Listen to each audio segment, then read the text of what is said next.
firstly, Maria Ressa, I want to thank you for allowing us to have this time to chat with you. And it's just an absolute honor. I think for me, it's because mostly that you are a beacon of light for journalists across our world because of your courage, your innovation, and just holding steadfast to the principles of credible and solid journalism. So let me kind of first explain kind of what I'd like for us to chat about today. Broadly speaking, there are two areas I'd like to focus on in this particular interview. Firstly, I think the importance of evolving as a journalist and as an industry, especially as our industry is facing plummeting sales across the world, and how the advertising models that are just not working anymore for us. And I want to juxtapose that with the dire need for credible journalism that will hold populist and at times corrupt leaders to account. That is so important. Credible journalism is needed now more than ever at this point in time in our careers and our world history. And then the second part I want to discuss is about press freedom, the importance of press freedom. And as I'd said earlier about you being a beacon, and I want to get into a little bit of detail about the case against you and your colleagues and what it means for Rappler to be silenced during this time. And I'd like to talk to those who actually have been living under a rock, as some of our journalists get so stuck into their work. And I want to tell them a little bit about Rappler and how, well, it was established 8 years ago and as an online news site. It was one of the first multimedia news websites in the Philippines. And it makes use of a lot of different kinds of multimedia, and it has a very strong focus on younger audience and embracing social media. I love the widgets on your website, and how it's just so engaging for our readers and how vital that is, especially in our fight against disinformation. Rappler was actually started, if those who don't know, by yourself, co-founded by yourself. And it started with a small team of 12 people. And now it has like over 100 employees, as far as I understand. So that's a success on its own. And it's amazing to have watched it growing over the years. It's also a very essential news source in the Philippines. And it is one of the few local sites to openly criticize the president, Duterte, which we will be speaking quite a bit about, and his administration and in its brutal war on drugs and the citizens of the Philippines. So I want to introduce Maria Ressa to everybody out there. Born in the Philippines, grew up in the United States. You've worked for some of the biggest news agencies in the world, CNN's lead investigative reporter in Asia, specializing in investigating terrorist networks. I think for a lot of journalists, that sounds so daunting. But you've also done quite a bit of work for ABC, CBN, and the Wall Street Journal. But I think first and foremost, I just want to thank you again. And I want us to jump right into you talking to us about the case against you, what you and your colleagues have been accused of, and how this can relate back to a story going way back 8 years ago that was published by Rappler. I mean, so first, thank you for all your kind words. I think this is an incredible time to be a journalist, despite the challenges, and South Africa is very interesting for me to look at as well, because, you have grappled, the last few years have also been challenging for journalists, and journalists have won largely, right? I think globally, our information ecosystem has been turned upside down by technology. And while tech has abdicated responsibility for protecting the public sphere, journalists have held the line. So, thank you also for your work. Look, like the cases against me, On June 15th, a former colleague and I were found guilty of cyber libel. And Mm. to show you how crazy this day was for me, it was for a story we published 8 years ago, a story I didn't write, edit, or supervise at a time when the law we supposedly violated didn't exist, right? So uh, Kafkaesque is the right word. I felt like Joseph K. in the trial. But this is only one of eight criminal cases that I have 8 arrest warrants, and that roughly there are 3 buckets. It's cyber libel, securities fraud, which is the mother case, essentially saying that we are owned by foreigners, not true. And then the last one is tax evasion. I have 5 tax evasion cases. And that's funny because in order to even get those cases to court, the government had to reclassify Rappler as, and this is a direct quote from the papers, a dealer in securities. So essentially, they said, since you're kind of like a stock brokerage house, you owe these taxes for selling stocks, which we don't do, you know? So the only thing I can do is laugh and realize that this is the weaponization of the law. And it's happening not just in the Philippines, it's happening in many parts of the world. Um, the things that we've gone through in the last 4 years is something that a lot of other journalists in other countries are going through. You know, in 2016, which is when it began, so 4 years ago, the government, this a narrative was seeded on social media, and that is that journalist equals criminal. uh, in 2016, I laughed because by next year I'll have been a journalist for 35 years, and I thought no one will believe that. But social media is different. And, you know, all of 2016, imagine hearing this a million times and people then starting to say, wait, maybe that's true. Then in 2017, the same narrative came top down. Journalist equals criminal. President Duterte in his State of the Nation address essentially said that. 2018, 11 cases and investigations filed by the government against me and Rappler. 2019, I get 8 arrest warrants. I'm arrested twice in about 3 months, and I go to court. I spend 90% of my time in court. And then in 2020, the first case gets a resolution. We're found guilty of cyber libel, right? And here's the other funny part.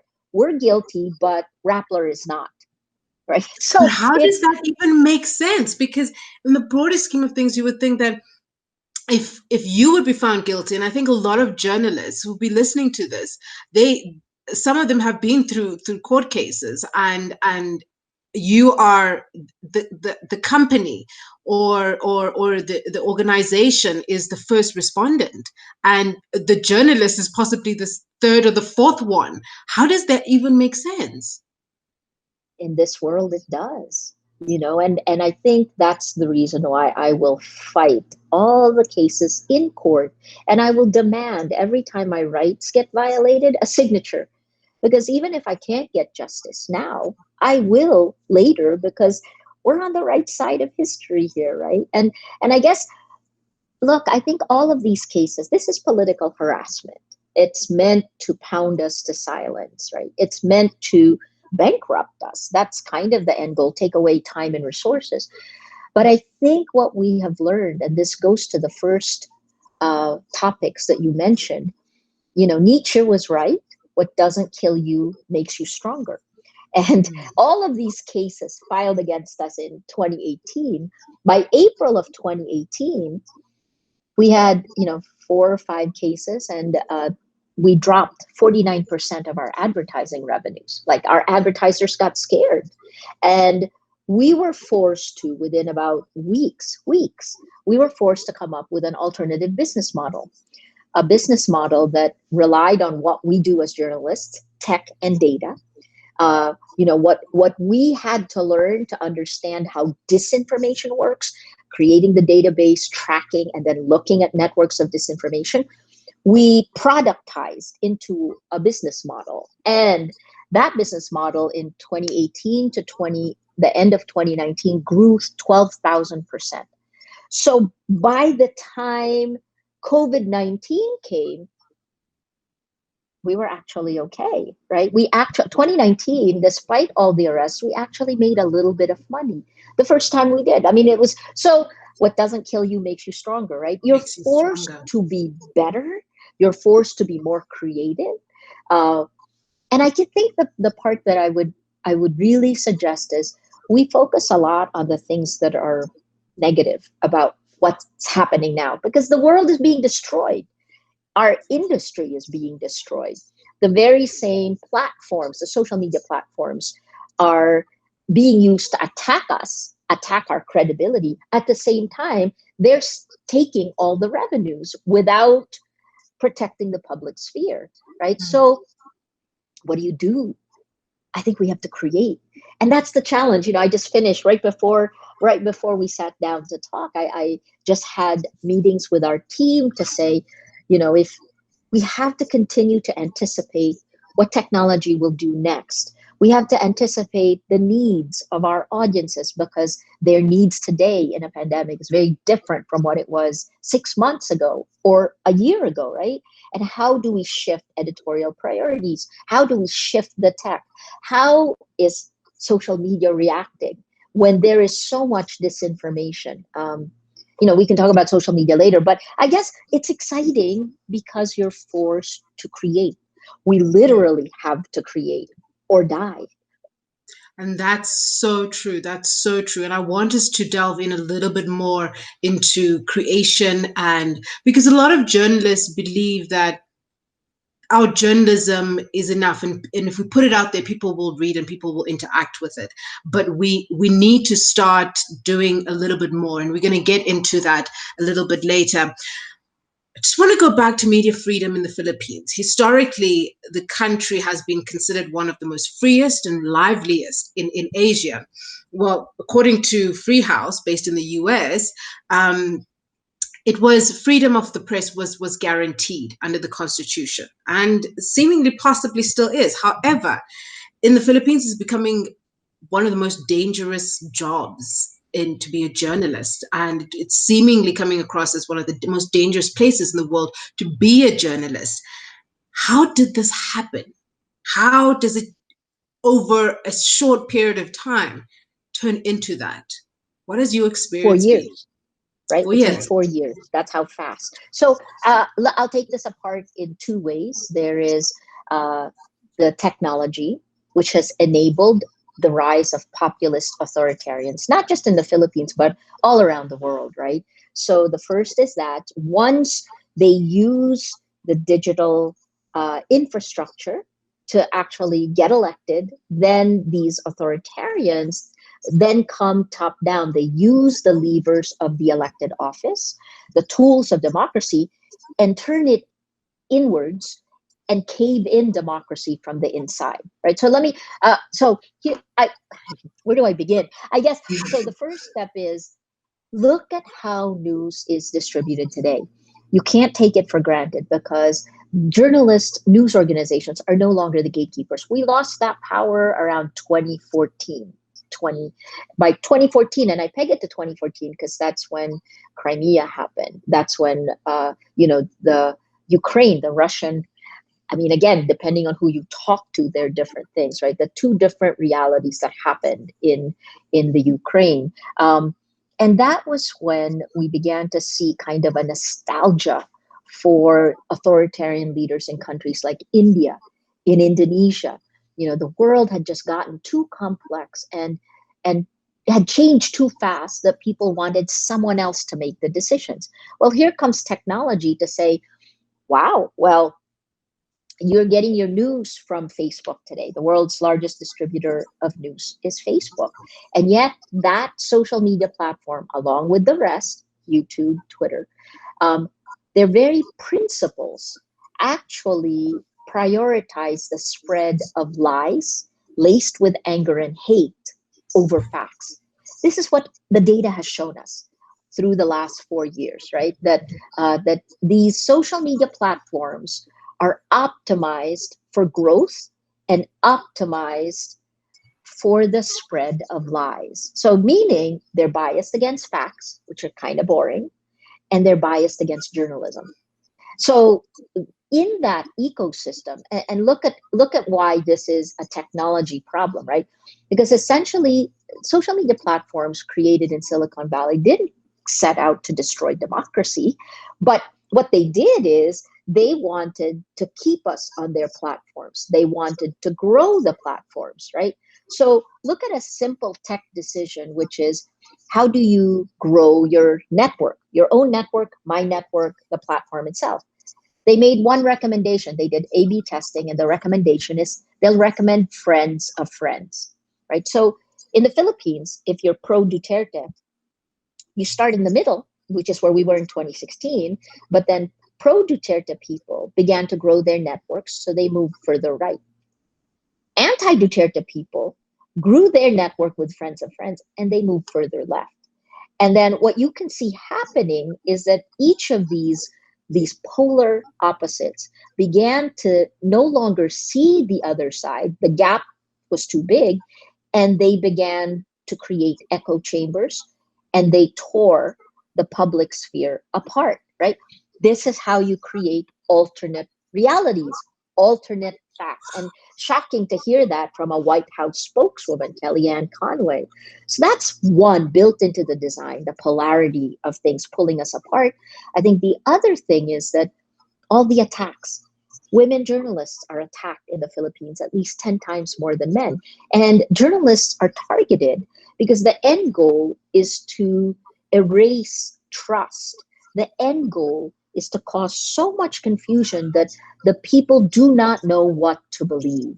And in a situation like that, the voice with the loudest megaphone, i.e., the most powerful person in the land, in my case, our president, gains more power, right? So think about it like that, right? Like and this is what we lived through. We have the data. And then you add in geopolitical power play. On July 22, Facebook took down two influence operations in the Philippines, one from China, the other from the Philippine police and military. And both of those attacked me and Rappler, right? So the Chinese network, very interesting because they actually targeted Southeast Asian nations. They first targeted Taiwan, they targeted Indonesia. And what's the messaging was China's navy is fantastic. Then they attacked the Philippines and succeeded very well. Their messaging was pro Duterte, pro Marcos, pro the daughter of President Duterte for the presidential run in 2022. So they're already seeding that. They attacked me. And here's the reason I think why that Chinese network was taken down. They began creating fake accounts with artificial intelligence generated photos for the US elections. So that was taken down on on September 22. And then the second one was an influence operations that was exposed by Rappler in two stories. We showed the data, we shared it with Facebook, and it was taken down, and the military and the police denied that they're official. But here's the data. Here are your actions. These are the pages that shared it. President Duterte threatened to ban Facebook, right? So I guess it starts there, right? The information ecosystem where you can't tell fact from fiction. Power, populism gains more power because it's mob rule in many instances, right? And then the last part is how do you destroy democracy? Well, in a pandemic, when power consolidates power, and we're in our 29th week of a lockdown in the Philippines, how do you do accountability journalism? We keep doing it, but it's extremely challenging. Anyway, I'm sorry it's so Very depressing, difficult. right? But there But is this a is way out. but this is the fascinating part about it, and I think a lot of journalists we don't even put thought process into how the whole echo chamber actually works, how the information is seeded in, how the attacks on South African women journalists are constant, and they are everywhere, and people don't even feel apologetic about it. They don't even feel shameful to put out tweets about fat shaming journalists, women journalists, and saying the most abhorrent things about what they're going to do to them. They don't even feel ashamed about putting that in there. It is what are your thoughts around journalists understanding the data, journalists understanding this new playing field? Because essentially, government and certain people who have certain information that they want to put out there actually understand this new network that we live in and we do our journalism and we publish our journalism in, and they understand the data and they understand how to push fake news.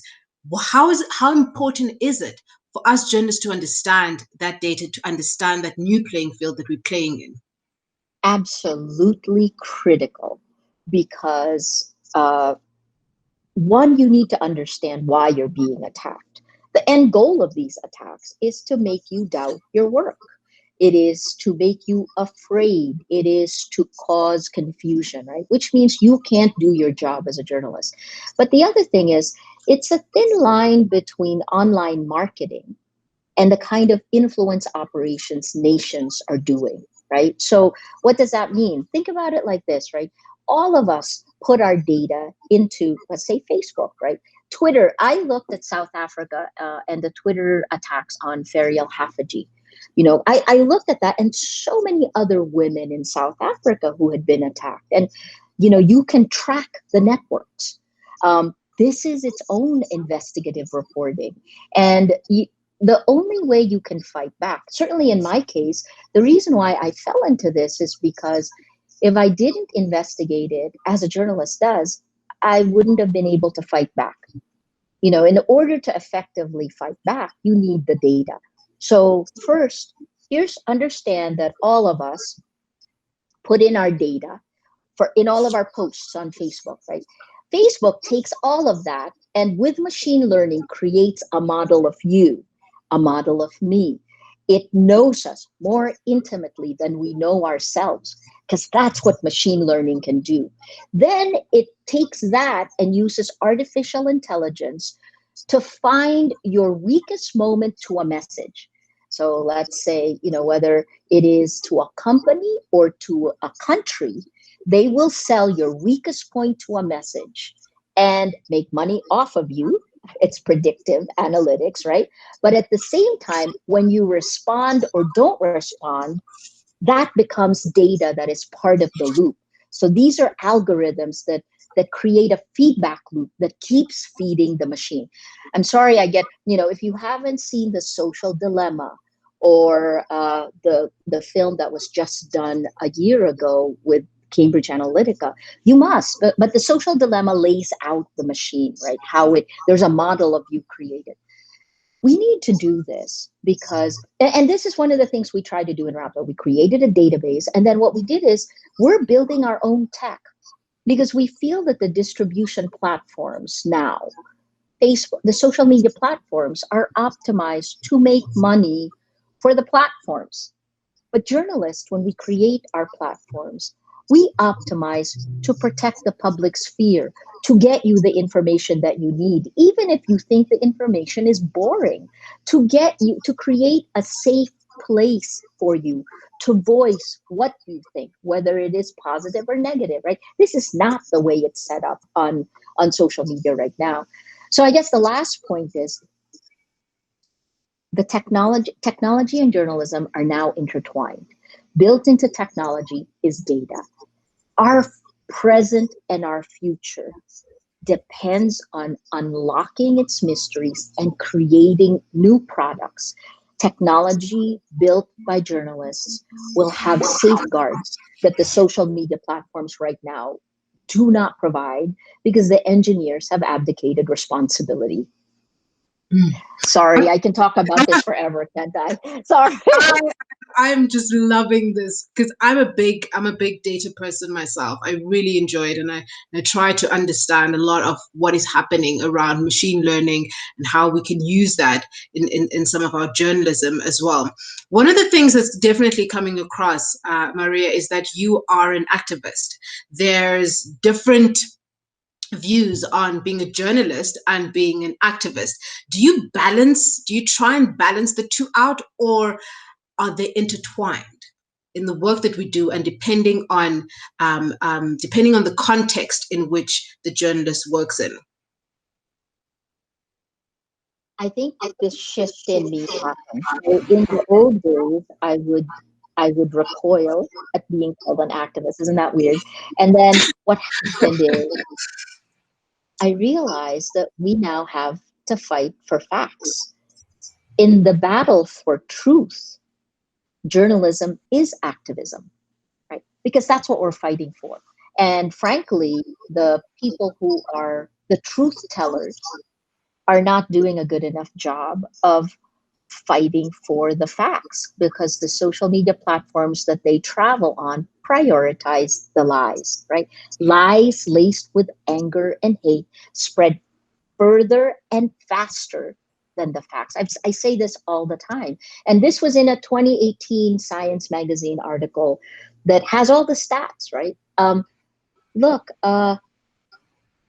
for me, it all changed when I was arrested and the police arrested me at 5 p.m. They came to the office and picked me up. Not coincidentally, that's when courts closed, so I couldn't post bail. They didn't know that I knew there's a court that's open until 9 p.m. And so I was pushing them to let me get the paperwork done so I could post bail. But they came with a warrant of arrest that didn't even have a number for the amount of bail I needed to post. Right, so it was defective to begin with. Uh, they wanted me to feel their power, and when they kept me overnight, in when they detained me overnight, that's when I realized power abuses power. That's when I thought my rights have been violated. And that's when I began to rethink how do I how do I deal with this as a journalist? I'm a journalist, yes, but I'm also a Filipino citizen. And a small Filipino citizen next to the Philippine government, right? Next to an almost omnipotent government in our place. So that's when I began to think, I, I don't even have to ask the person what they did. I know what I did. I didn't do anything wrong. And I know how I was treated. I know the abuse of power. So that's when the handcuffs came off. Because as journalists, we actually follow standards and ethics, right? We don't comment. We watch what we say. But thank you, Philippine government. You helped me find how journalism changes and reacts in environments where violence and fear and where a government uses that against its citizens, how we need to evolve. Um, South Africa has certainly known this, right? I was still in college during apartheid. I mean, again, like these are all things that we have known. Journalism was activism when it began. How did we become the fourth estate? We fought for and gained those powers to hold power to account. We're in another historical moment like that again. Hmm. Mm, definitely agree with that. And speaking about being the fourth estate and some of the power that we've lost along the way because of social media and because of disinformation, how do we start getting that power back? How do we start working to get that power back? I think about this in three prongs, like the legs of a stool, right? I think the first is we have to do the stories to demand accountability of technology, right? We demand accountability of leaders, of power in each of our countries. So should we with tremendous power. Silicon Valley has huge power, and those decisions made there impact the rest of the world and tend to impact countries in the global south far worse. We know that genocide has already happened in Myanmar, violence in India, in Sri Lanka, right? In Indonesia, they took this down for a day. So how do we demand accountability from that? We need to do the stories. Number one, we need to understand it in order to do the stories. And then second, demanding accountability from Mr. Zuckerberg and tech, demanding accountability as journalists. Accountability journalism becomes more important. We need to continue doing this, which means journalism needs to survive this time period, right? I always say that we can't let the virus infect democracy. And in some ways, it's been helpful because the social media platforms are forced to do things like takedowns. They're forced to deal with disinformation, health disinformation, because in the time of COVID-19, lies can kill, right? So they're doing things that they never did with political disinformation. And then finally, the third thing is, think about it like this. This is civil society. And this is critically important, that how can civil society work if they don't have facts? Right? How can they act if they don't have facts? How can democracy work if we don't have facts? Right? So I think that's the other part is, we need to collaborate across the board. And again, South Africa would know this from its own history. The Philippines knows it from fighting Ferdinand Marcos and the People Power Revolt, right? Journalists, activists, human rights activists, civil rights activists, um, people standing up for rule of law. All of these components are critically important. And one of the things, 4 years ago, we started in the Philippines trying to unite the journalists, the different news organizations. We grew up at a time when news organizations compete against each other, but this isn't one of those times. This is a time when we need to collaborate, because the truth tellers, the ones who stand by the facts, the ones who are held accountable, uh, need to gain power in the social media space. So anyway, my biggest Speaking, question, right? Sorry, go ahead. okay. No, you mentioned something quite important, collaboration from the different newsrooms. And in South Africa as well, we have quite a mindset of competing against each other to see who can get the front lead, who can get this, and who can get that. The importance of the time that we are in terms of collaboration, doing things differently in our journalism, and of course, the innovation side of it. Because early on, you mentioned how Rappler had to figure out how a new model to ensure that it is sustainable, because it is one of the most important publications in Philippines, in Asia, and in the world for reference. How do we do that? How do we step forward and innovate, and at the same time still doing the credible journalism and holding people to account, and the importance of that symbiotic relationship? I think we start with values, right? Like, what are the principles? I always talk about holding the line. And, that line comes from drawing the line so that you know that when you're on this side, you're good, and this side, you're evil. It needs to be that clear, right? As journalists, and I don't know if it's the same in your country, but in my country, corruption is endemic. And one of the first battles of news organizations is to prevent corruption, right? So that to me is how I first drew the line when I was younger. I can never accept, because on this side I'm good and on this side I'm evil. When you make it that simple, you're armed for the future. And then the more you say no, the easier it gets. This then becomes a whole thing, standards and ethics, right? That's the foundation of our standards and ethics manuals in all of our news groups. I think the other part that we've really learned is that, and we've seen this in the map of our information ecosystem in the Philippines, the traditional news groups have been pushed to the extremities, to the periphery, because the center has been taken over by disinformation networks, many state sponsored. But these disinformation networks are spewing lies. And here's the part that I find extremely worrisome. Facebook will say they will take down coordinated inauthentic behavior, right? CIB. In 2016, it's coordinated inauthentic behavior. But if you are spewing, think about the lies like a virus. If you're throwing this into a closed system and the target are real people, the targets are real people, they get infected with the virus. They begin to believe the lies and they pass it along, right? So 4 years later, what does the information ecosystem look like? It's already fundamentally changed, right? And again, you can see this in the United States, because let's just take a look at Black Lives Matter, which was targeted by Russian disinformation networks. It was targeted on both sides. Look at where it was in 2016 and look at how it's erupted in 2020, how identity politics is tearing that country apart, right?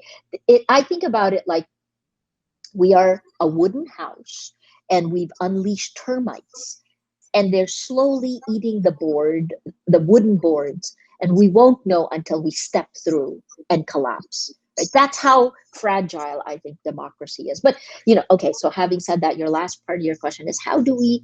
So stick to your values, collaborate, collaborate, collaborate, and then the third part is you have to get excited about creating a better world.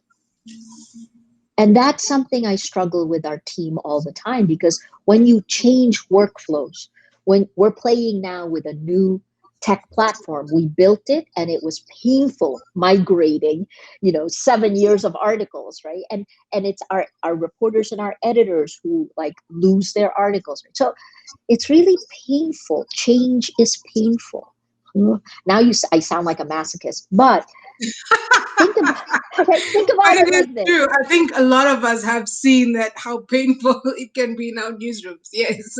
Right, but think about it like I had to give a commencement speech for I was honored to give it to the class of 2020 in Princeton, and I just said this: we are standing on the rubble. It's the rubble of the world that was. It's destroyed. Think about it as destroyed, and then stop and look at where we are, take the temperature, and then imagine what you can do. Imagine a better world, right? What does that mean? Well, we want it to be more sustainable. Which certainly climate change is a huge issue, right? But what we've done in the past is not sustainable. We want it to be more equal. Women more are equal to men because social media's toxicity has attacked us far more and has used gender disinformation against us. So more equal. The third is the thing that social media has robbed us of: empathy, compassion, more compassionate. That's the world I want to live in. And, how do we get from here to there? I think that's something our news group debates all the time because we're going to do it in three ways. We're going to look at data, we're going to look at technology, and journalism. Right. So one of the things we struggle with in our newsroom right now is for a long time I've protected our reporters from actually having to look at the data analytics that their managers look at. Because I wanted our reporters to just do the stories and not be, it's kind of like a hangover from when I was handling the largest network in the Philippines. I don't want them to look at ratings or to look at analytics. But that's, I think, the wrong approach because that means they won't understand their audience, number one, and they won't understand the platform that we live on. Everything is moving online, everything is digital, everything can be measured. And we're going to have to take that. So when you build something new, you have to find that balance between looking at your audience's needs and then giving them what they need, but maintaining an editorial agenda and getting what you want. Right? I think that's what social media platforms forget, that information is power. You can inundate people with gossip, but facts, news, journalism determines governance, determines rule of law, determines integrity of markets. And, without facts, how the heck are we going to have elections? With the way social media platforms are using technology, do we even have free will if we are being insidiously manipulated? These are huge questions. And, as I lay them out for you, we're going to find the solutions. We have to find the solution. I get excited by just you talking about this because it's so close to what I try to do in the newsroom I work in, and trying to consume as much as I can in terms of how we can envision that future, how we can start building into our systems to being better journalists and to understanding who we are writing for. And yes, we should give our readers what they want, but also give the information, them information that they didn't even know that they actually needed. So Right. that excitement, I think it's something that we need to continue to push for to our journalists. And I just want a little bit more from you about then how do we start making those changes in the work we do? We still need to continue being credible journalists, but then how do we start making those changes in the newsrooms we work in, and to ensure that actually our readers are important and we're not just writing for our information to be out there, but how we also get our information to our readers. I'll give you an example that we just had to grapple with today, right? Like, um, the organization of your own website, right? How are you organized in your website? In the old days, we're organized and classified by entertainment, world news, right? Where we kind of put it in these buckets that a newspaper would have. But today, how do people find a digital website? They find it through search, Google. They find it through social media. Again, search, right? A different type of search. So one of the things we did, and this was a simple change in taxonomy of Rappler, if you go there now, you'll see that we don't have, well, actually we kept it because there was such an outcry to maintain those old sections. But we're now topics driven because, and this is, it's trying to find the balance between the kind of technology that we all use, which is search, right? And how we search for topics. And at the same time, when we search for that topic, that means that shows intent and need, right? So then what do you serve after you get that? The next thing you serve is a related article. So that's the new taxonomy that we built into a platform that we rolled out on May 3rd on World Press Freedom Day. And it is so painful to roll it out because it required our editorial team to rethink how we classify. We needed to build a whole different back end. But that one thing will give us the ability to grow with new technology. So I think about it like this, right? Like in the old world, we all lived in maybe a 2-story house. But now we need to build a 60-floor skyscraper.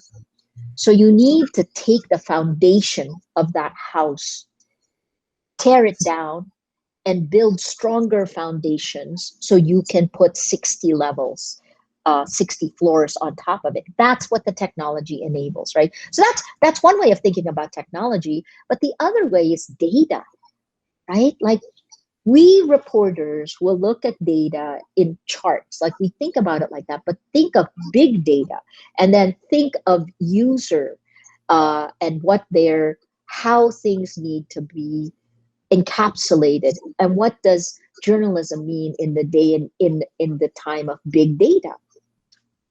I don't have all the answers for this, right? These are all just questions, and I think that's the part that's this time period is extremely humbling, because the more you know, the more you realize you don't know.